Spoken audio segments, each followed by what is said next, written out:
নমস্কার, আমি ভাস্বতী। আপনি দেখছেন আপডেট বাংলা ইউটিউব চ্যানেল। রইল আজকে সবথেকে বড় 10টি প্রধান খবর, দেখে নিন এক নজরে আজকের হেডলাইন্সগুলি। স্বপনকে দেখে সরে গেলেন, অথচ খগেশ্বরকে দেখে গাড়ি দাঁড় করালেন মমতা।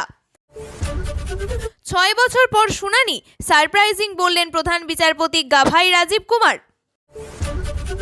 যেখানে খুশি যান, রাহুলের ভোট চুরির অভিযোগে পাত্তা পেল না সুপ্রিম কোর্টে। নিজেদের হিন্দু বলে পরিচয় দেবেন না, বাংলাদেশের সংখ্যালঘুদের কি পরামর্শ দিলেন ইউনূস। 26-এর নির্বাচনে কোথাও বিজেপির এজেন্ট থাকতে দেওয়া যাবে না, হুঙ্কার জগদীশের। আচমকা অসুস্থ হয়ে হাসপাতালে ভর্তি শ্রমিক ভট্টাচার্য, কি হয়েছে? কর্ণাটকে নিষিদ্ধ হতে চলেছে আরএসএস, মুখ্যমন্ত্রীকে চিঠি, খার্গে পুত্রের কড়া প্রতিক্রিয়া বিজেপির। মেয়েরা একা একা বেরোবে কেন? 12টার পরে হঠাৎ বেরোনোর কারণ কি? দুর্গাপুরের ঘটনার পরিপ্রেক্ষিতে মন্তব্য সৌগতর। সোনারপুরে বড় ভাঙন বিজেপিতে। বিজয়া সম্মেলনী থেকেই ফের ডায়মন্ড হারবারের সেবাশ্রয়ের আশ্বাস অভিষেকের। শুরু হবে কবে? আপনাদের কাছে একটা অনুরোধ রইল, আমরা প্রতিদিন চেষ্টা করি আপনাদের জন্য সঠিক, সংক্ষিপ্ত এবং নিরপেক্ষ খবর পৌঁছে দিতে। আমাদের এই ছোট্ট চেষ্টাকে যদি আপনাদের ভালো লাগে, তাহলে দয়া করে একটা লাইক দিয়ে পাশে থাকার বার্তা দিন। আপনাদের একটা লাইকই আমাদের আগামী দিনের অনুপ্রেরণা। এবার আসছে বিস্তারিত খবরে। দুর্নীতির অভিযোগে পদ গিয়েছিল তৃণমূল নেতার। সোমবার সেই তৃণমূল নেতাকে দেখেই সরে গেলেন মুখ্যমন্ত্রী মমতা বন্দ্যোপাধ্যায়। একটা কথাও বের হয়নি তার মুখ থেকে। তবে কি এখনো ক্ষুব্ধ মুখ্যমন্ত্রী? উঠছে সেই প্রশ্ন। আজ সোমবার মুখ্যমন্ত্রীর সফরে জলপাইগুড়ি জেলার দুই প্রান্তে দুই ছবি দেখা গিয়েছে।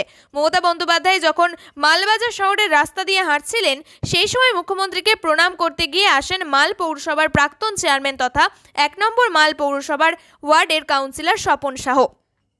তবে মমতা সরে যান সেখান থেকে। সঙ্গে সঙ্গে নিরাপত্তা রক্ষীরা তাকে টেনে সরিয়ে দেন সেখান থেকে। প্রসঙ্গত উল্লেখ্য, মাল পৌরসভার দুর্নীতির অভিযোগ ওঠায় স্বপন সাহাকে চেয়ারম্যান পদ থেকে সরিয়ে দেওয়া হয়। পাশাপাশি তাকে দল সাসপেন্ডও করে। অপরদিকে মালবাজারের কর্মসূচি শেষ করে মুখ্যমন্ত্রী তিস্তা নদীর গজলডোবা সেতু দিয়ে পাহাড়ে যাচ্ছিলেন। সেতুর রাস্তায় দাঁড়িয়েছিলেন রাজগঞ্জের বিধায়ক খড়গেশ্বর রায়। তাকে দেখে কনভয় থামিয়ে দেন মুখ্যমন্ত্রী। এগিয়ে যান বিধায়ক।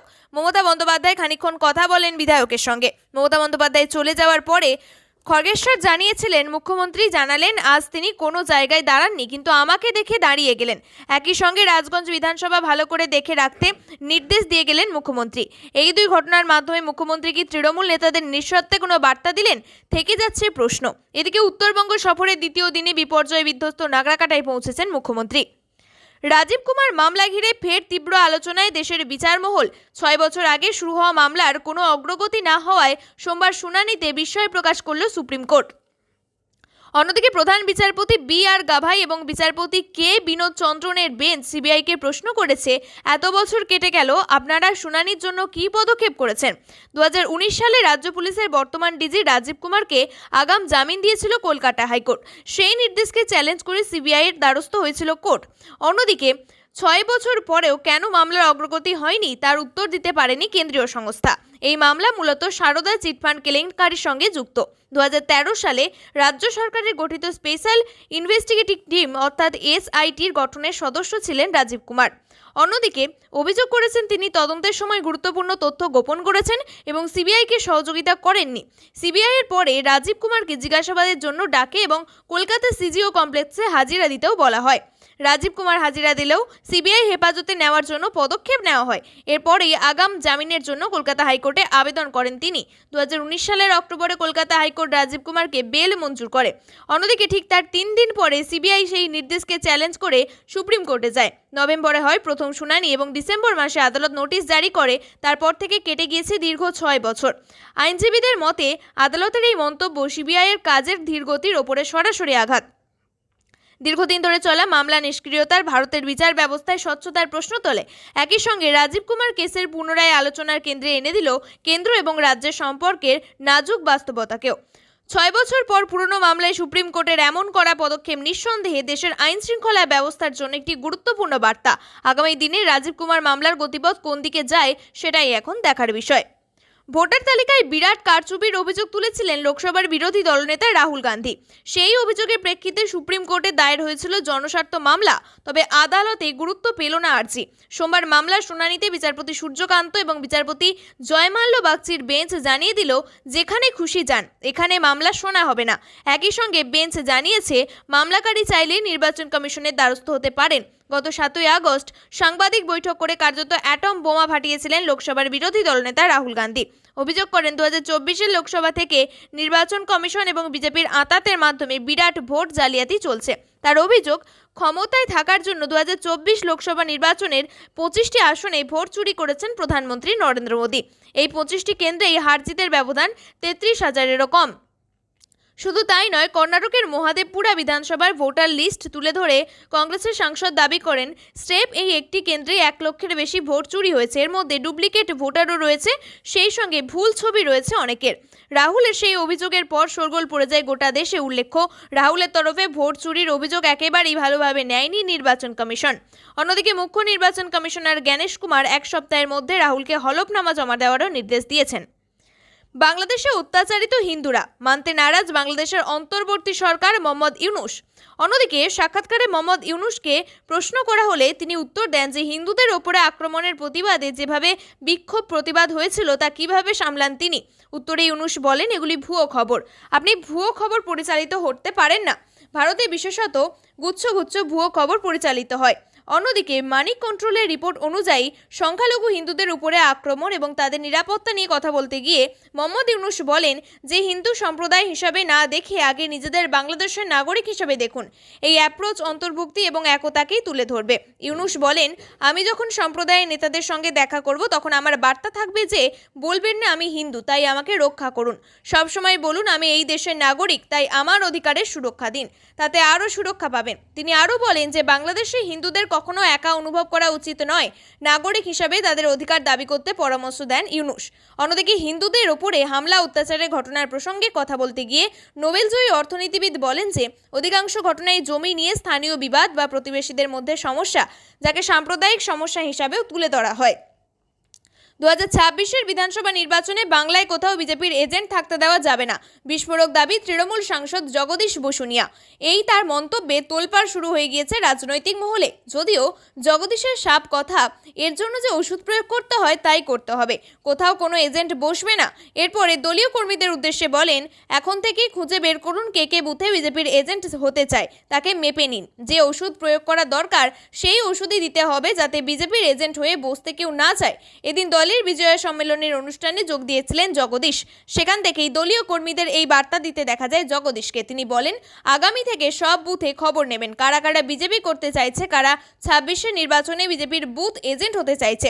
এত বড় সাহস কার আছে সেই খবর নেবেন, সাহস দেখে মেপে নেবেন। 2026 সালের আগে যেন সে বলে, আমি আর বিজেপি পোলিং এজেন্ট হব না, আমি তোমার সঙ্গে আছি। হাতে পায়ে গ্যাং রিং হলে সেই জায়গাটা কেটে বাদ দিতে হয়, না হলে ঘা ছড়াবে। অন্যদিকে আগামী দিনে এলাকায় তৃণমূল কংগ্রেসের শক্তিশালী রাখতে গেলে আমাদের সেই কাজই করতে হবে। তবে শুধু জগদীশ নন, বীরবাহা হাসদা থেকে মনোজ তিওয়ারি, সকলের গলাতেই শোনা গিয়েছে হুঙ্কারের সুর। বীরবাহা যেমন বলেছেন বাংলায় থাকবে একটা দল, সেটা হলো তৃণমূল কংগ্রেস। অন্যদিকে মনোজ তিওয়ারি আবার বলেছেন বদলা হবে 26-এ। আচমকাই বেড়েছে অসুস্থতা। সোমবার বাইপাসের ধারে এক বেসরকারি হাসপাতালে ভর্তি করা হলো বিজেপির রাজ্য সভাপতি শ্রমিক ভট্টাচার্যকে। হাসপাতাল সূত্রে খবর, তার একাধিক শারীরিক পরীক্ষা করা হবে, সেই সঙ্গে চলবে রুটিন চেক আপও। রিপোর্ট দেখে চিকিৎসার পরবর্তী ধাপ ঠিক করা হবে। জানা যাচ্ছে বেশ কয়েকদিন ধরে জ্বরে ভুগছিলেন বছর 62 শ্রমিক ভট্টাচার্য।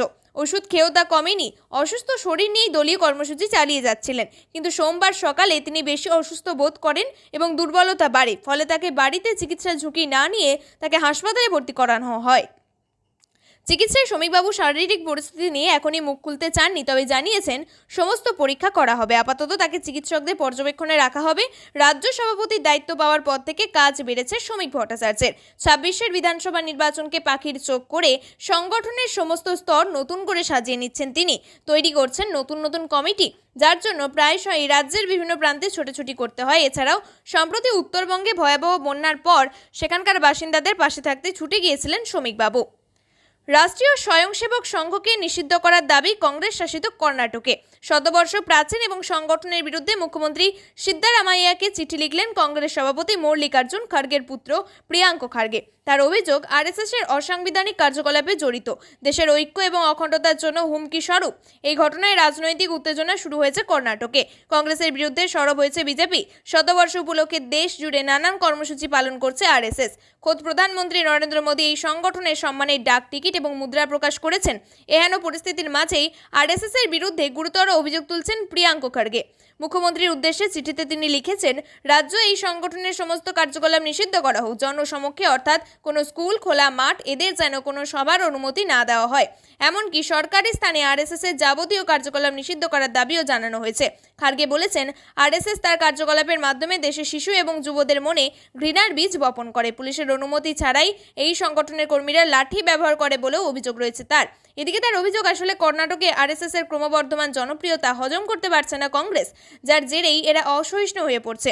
সারা দেশে এমন কোনো ঘটনা ঘটেনি যেখানে আরএসএস এর সদস্যরা কোনো শৃঙ্খলা ভঙ্গ।